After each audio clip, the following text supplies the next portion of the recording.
Test cricket में हमारा बहुत बार होता है कि आप थके हुए हैं, तीसरे दिन आके आपको, जैसे हमारे फास्ट बॉलर्स हैं आज की डेट में, वो दुनिया में सबसे ऊपर है, तो उनको अगर दूसरे तीसरे चौथे दिन आके वो एफर्ट डालना है फील्ड पे, तो वो डाल सकते हैं। पहले क्या होता था, स्किल हमारे पास हमेशा से रही है, लेकिन शायद जो मैंने आपको बोला, वो ट्रांजिशन मैंने जो एक्सपीरियंस किया, हम लोग वो जरूरी समय जो आता है जहां पे शरीर थक जाता है और टीम को आपकी जरूरत है, वहां पे परफॉर्मेंस जो है हमारी डिप हो जाती थी और दूसरी टीम जीत जाती थी।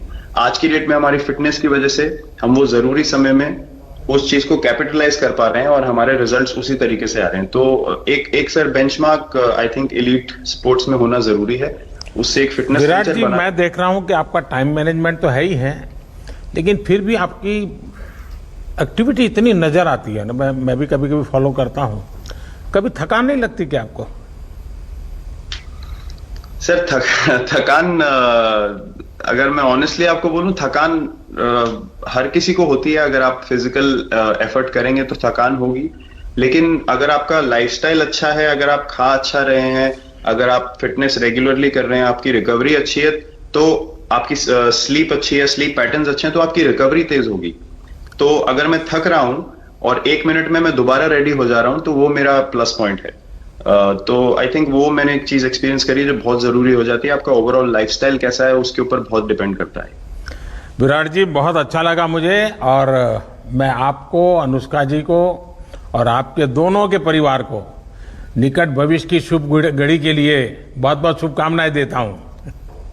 धन्यवाद sir, thank you so much. आइए मुकुल कानिटकर जी से बात करते हैं। ये मुकुल जी की दुनिया अलग है, जो उनसे बात करते ही हमें पता चलेगा मुकुल जी से। मुकुल जी, आपके हिसाब से आज के संदर्भ में कोहली से पहले पीएम मोदी ने एक्टर मिलिंद सोमन से बात की और दोनों में क्या बातचीत हुई, आइए आपको सुनाते हैं।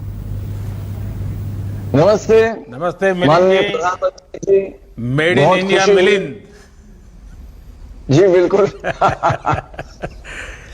देखिए मिलिंद जी, आप अपने तरीके से मेक इन इंडिया के बहुत वोकल समर्थक रहे हैं जी। मेड इन इंडिया नाम पर आपकी किताब भी काफी पॉपुलर हुई है जी। मिलिंद जी, मैं जरा कुछ अलग का ही सवाल पूछ लेता हूं आपको। ये जो ऑनलाइन आपकी उम्र के विषय में बताया जाता है, जी, वही उम्र है कि कुछ और है?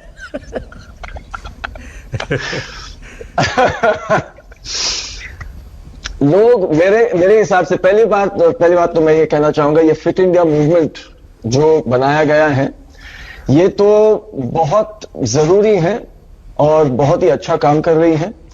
हमारे देश में ऐसा ट्रेडिशन और कल्चर नहीं है कि सबको फिट रहने के लिए एक एफर्ट करना जरूरी है, मेहनत करना जरूरी है। अभी लोगों के समझ में आ रहा है कि हेल्थ के लिए और फिट रहने के लिए एक मेहनत करने की जरूरत होती है।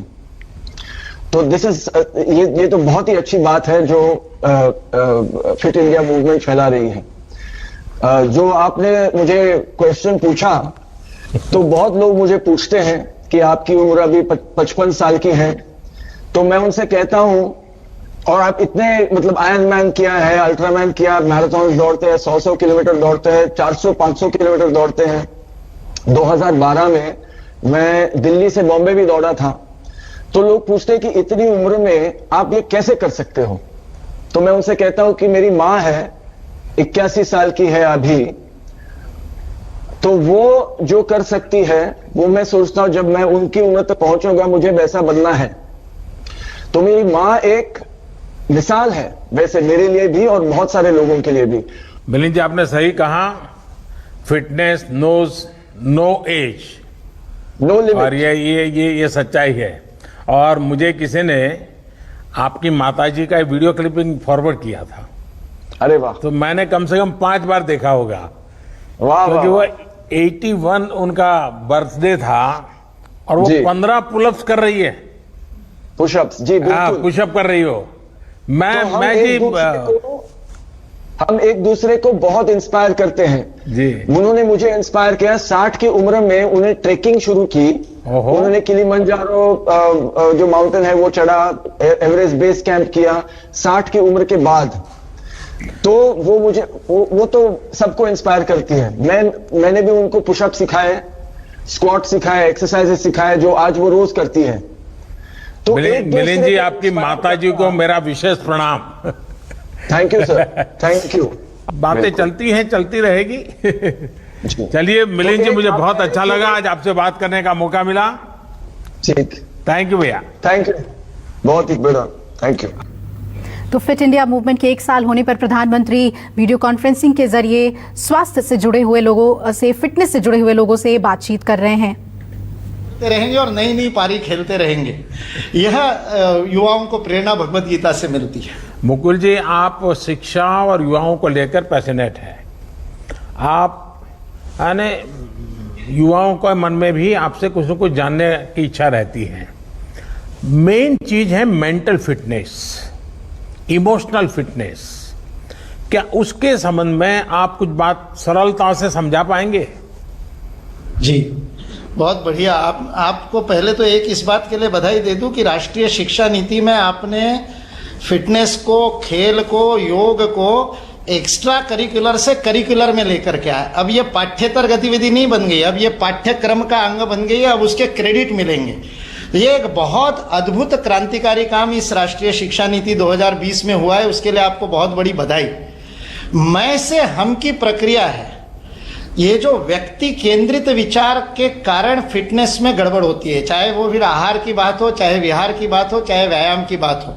जो सर्वे भवन्तु सुखिना का मंत्र है, वह मंत्र होता है मैं के विस्तार से। इसलिए मेंटल और इमोशनल फिटनेस जो है वह निस्वार्थता की ओर ले जाने वाली है। स्वामी विवेकानंद का वाक्य है, एन ऑन्स ऑफ अनसेल्फिशनेस। एक रत्ती भर भी निस्वार्थता आपको टनों शक्ति प्रदान करती है, इतनी बड़ी मनोशक्ति प्रदान करती है।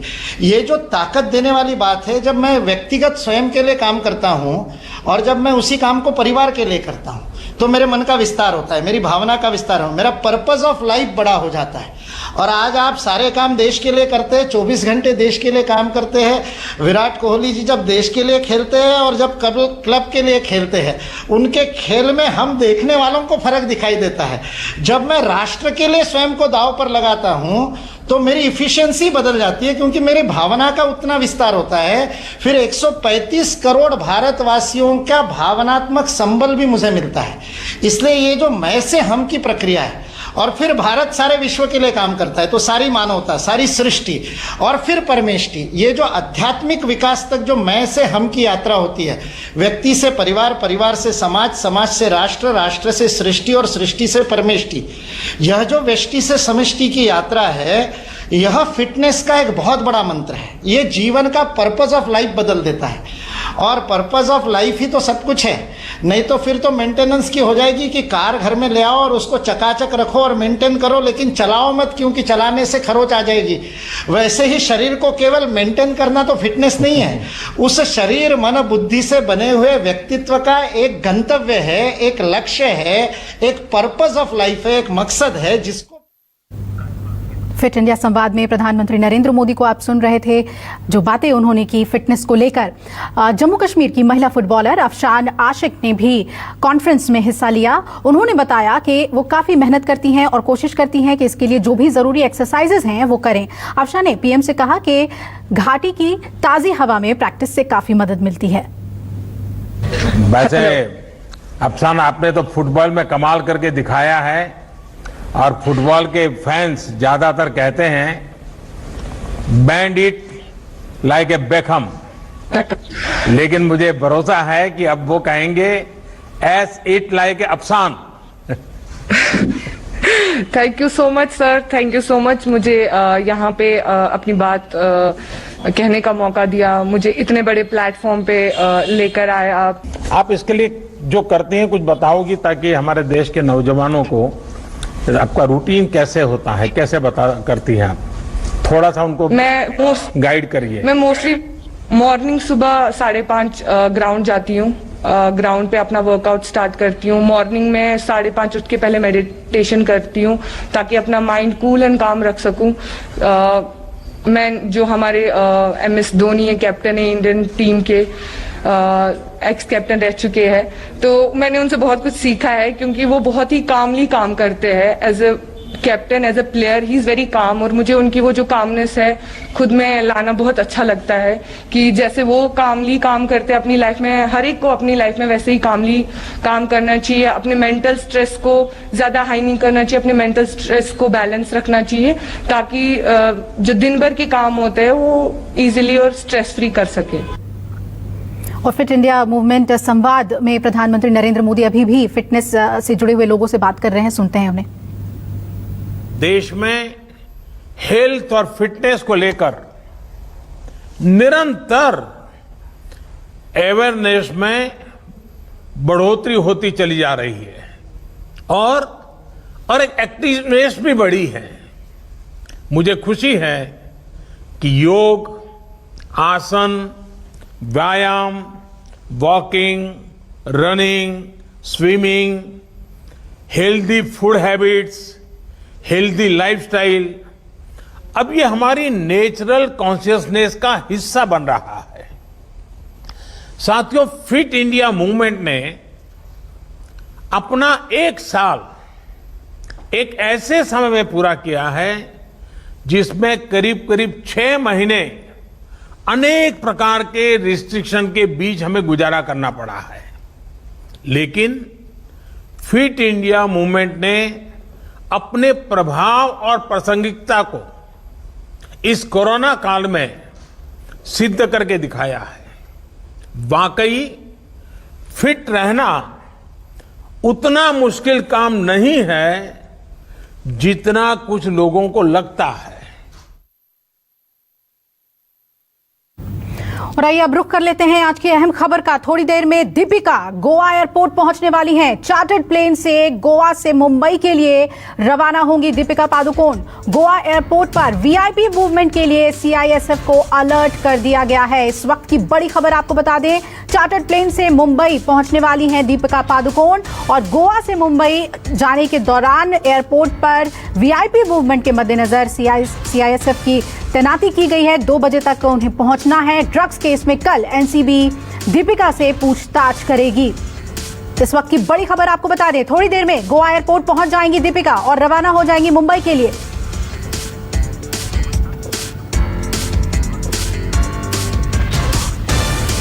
और इस बड़ी खबर पे हमारे साथ मुंबई से मेरे सहयोगी विनोद जगदाले जुड़ रहे हैं, उमेश जोशी और साथ ही जुड़ रहे हैं हमारे साथ दीपक दुबे। दीपक, सबसे पहले आपके पास आना चाहेंगे, क्या कुछ अपडेट है? दीपिका आज पहुंच रही हैं, कितनी देर में एयरपोर्ट पहुंच जाएंगी मुंबई के?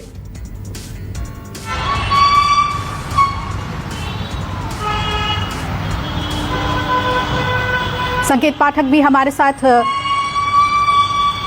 और हमारे सभी सहयोगी जुड़ गए हैं हमारे साथ। विनोद, आपसे जानना चाहेंगे क्या जानकारी मिल पा रही है दीपिका पादुकोण के बारे में? गोवा से निकल चुकी हैं वो?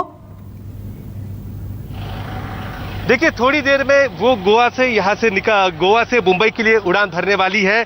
प्राइवेट जेट से वो मुंबई के लिए रवाना होंगी। कल जिस प्रकार से उनको समन इश्यू होने के बाद उन्होंने वीडियो कॉन्फ्रेंसिंग के जरिए वकीलों से बात की थी, यहाँ पर मुंबई के वकीलों से भी उन्होंने बात की थी।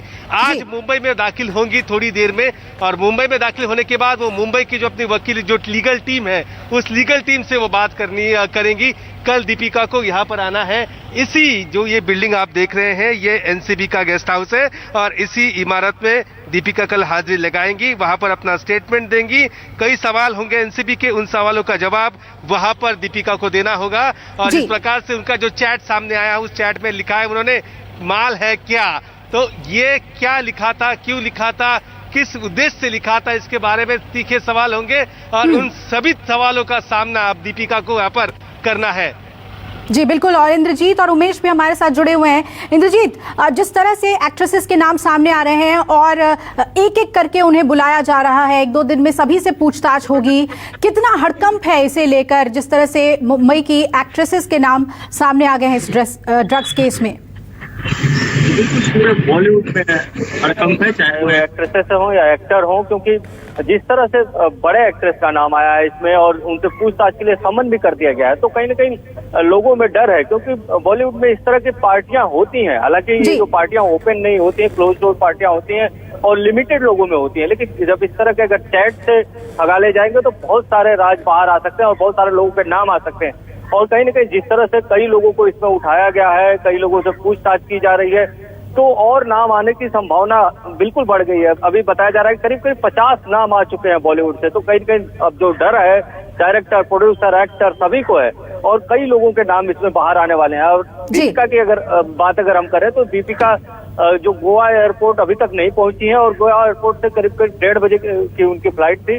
अब देखना यह है कि क्या फ्लाइट रीशेड्यूल की जाती है, क्योंकि अगर 1:30 बजे बिल्कुल इंद्रजीत, तो किसी भी वक्त वो गोवा एयरपोर्ट पहुंचेंगी और रवाना होंगी मुंबई के लिए। इस वक्त एक और बड़ी खबर आ रही है, आपको बता दें एनसीबी ने मुंबई पुलिस से मांग की है कि कल एनसीबी दफ्तर के बाहर सुरक्षा बढ़ा दी जाए। कल जब दीपिका पादुकोण एनसीबी दफ्तर आएंगी पूछताछ के लिए तो वहां सुरक्षा बढ़ा दी जाए। मुंबई पुलिस से ये एनसीबी ने कहा है और सुरक्षा को बढ़ाने के लिए कहा है। विनोद जगदाले एनसीबी ऑफिस के बाहर ही मौजूद हैं। विनोद, आप वहां पर लगातार मौजूद हैं, ये बताइए कि सुरक्षा को लेकर इससे पहले भी हमने देखा था कि घेरा बनाया गया था जब रिया चक्रवर्ती पहुंच गई थी उसके बाद। अब पहले ही एनसीबी चाहती है कि एक तरीका जो है वो वहां पर अपनाया जाए कि बेहतर तरीके से सुरक्षा हो और उसके बाद दीपिका से पूछताछ हो वहां पे। देखिए, मैं आपको ये पहले बिल्डिंग दिखाना चाहता हूँ। ये वो बिल्डिंग है एनसीबी का, ये गेस्ट हाउस है और सामने देखिए वो घेरा आपको दिखाई पड़ रहा है, किस प्रकार से बैरिकेटिंग वहां आपको नजर आ रही है। थोड़ी देर पहले जोन 1 के डीसीपी यहां पर आ चुके थे और उन्होंने एसीपी और सीनियर पीआई समेत तमाम अधिकारियों को यहां बुलाया था। और कल दीपिका आएगी तो यहां पर ना कि मीडिया बल्कि जो आम लोग हैं वो भी यहाँ पर हाजिरी लगा सकते हैं देखने के लिए कि क्या चल रहा है। एक झलक अपने समर्थकों की यहाँ पर भीड़ उमड़ सकती है, दीपिका के जो समर्थक है। तो यहाँ पर और चाक चौबंद यहाँ पर सुरक्षा प्रबंध किए जाएंगे। यहाँ पर सड़क के जो किनारे हैं वहां पर और बैरिकेडिंग की जाएगी और मीडिया को थोड़ा दूर और वहां पर शिफ्ट किया जाएगा। और यहाँ पर कल पूरा पुलिस बंदोबस्त पुख्ता यहाँ पर रहेगा। कह सकते हैं एनसीबी ऑफिस कल एक छावनी में तब्दील हो जाएगा। जी बिल्कुल। और विनोद, ये भी है कि हर दिन कोई ना कोई एक्ट्रेस पहुंचेंगी। जिस तरह से सारा का नाम है, रकुलप्रीत का नाम है, श्रद्धा भी पहुंचने वाली हैं, तो ये जो सिक्योरिटी की जो डिमांड की गई है वो वहां एग्जिस्ट करेगी कुछ समय तक। देखिए वहां पर यहाँ पर मैं आपको नजारा दिखाना चाहता हूँ। ये देखिए फिलहाल यहाँ पर ये देखिए रोज का आवागमन जो गाड़ियों का होता है कोविड-19 के चलते वो काफी कम है, लेकिन यहाँ पर दूसरी अन्य गाड़ियां हैं, मीडिया की भी गाड़ी आप देख सकते हैं। यहाँ पर अब जब वो सितारे आएंगे, चाहे फिर रकुलप्रीत हो या फिर दीपिका हो या फिर अन्य कोई स्टार हो, तो यहाँ पर बंदोबस्त और पुख्ता रहने वाला है। और यहाँ पर SRP state reserve police force के जवानों की तैनाती यहाँ पर की जाएगी और उनको यहाँ पर एक कंपनी को तैनात किया जाएगा। इसके अलावा मुंबई पुलिस और सीआईडी के अधिकारी भी यहाँ पर मौजूद रहने वाले हैं। जी। यानी कि सुरक्षा घेरा को बहुत ही मजबूत बनाया जाएगा कल जब दीपिका पहुंचेंगी वहां पूछताछ के लिए, और बाकी एक्ट्रेसेस भी आएंगे, इसीलिए कोई कोर कसर नहीं छोड़ी जाएगी सुरक्षा व्यवस्था को बनाए रखने के लिए। अब विनोद, साथ ही हमारे साथ अब उमेश भी जुड़े हुए हैं। उमेश, हम आपके पास आएंगे, उससे पहले एक और बड़ी खबर आपको बता दें कि धर्मा प्रोडक्शन के डायरेक्टर क्षितिज प्रसाद को एनसीबी ने समन भेजकर कल ही पूछताछ के लिए बुलाया है। गिरफ्तार ड्रग पेडलर ने क्षितिज प्रसाद का नाम भी लिया था और ये एग्जीक्यूटिव प्रोड्यूसर बताए जा रहे हैं धर्मा प्रोडक्शन के। और पेडलर ने जब क्षितिज प्रसाद का नाम लिया है तो इसे भी समन भेज दिया गया है और एनसीबी पूछताछ करेगी धर्मा प्रोडक्शन के डायरेक्टर से। विनोद जगदाले हमारे साथ जुड़े हुए हैं। विनोद, धर्मा प्रोडक्शन भी अब जांच के घेरे में है, उसके एक डायरेक्टर को बुलाया गया है। किस तरह से देखें हम अब धीरे धीरे जो है इसमें सिर्फ एक्ट्रेसेस ही नहीं अब डायरेक्टर्स भी आ रहे हैं। विनोद, प्रभाकर आते भंडारीला मारला तुला मी फक्त फोन करतो 5-10 मिनिटात, लाईव्हला उभा आहे मी। तो एनसीबी ने क्षितिज को कल पूछताछ के लिए बुलाया है और गिरफ्तार ड्रग पेडलर ने क्षितिज का नाम लिया था। इस वक्त की बड़ी खबर आपको बता दें तो जहां कल दीपिका पादुकोण से पूछताछ करेगी एनसीबी, तो वही धर्मा प्रोडक्शन के एक डायरेक्टर क्षितिज प्रसाद से भी पूछताछ की जाएगी। एक छोटे से ब्रेक के लिए हम यहां पर रुक रहे हैं, फौरन हाजिर होते हैं।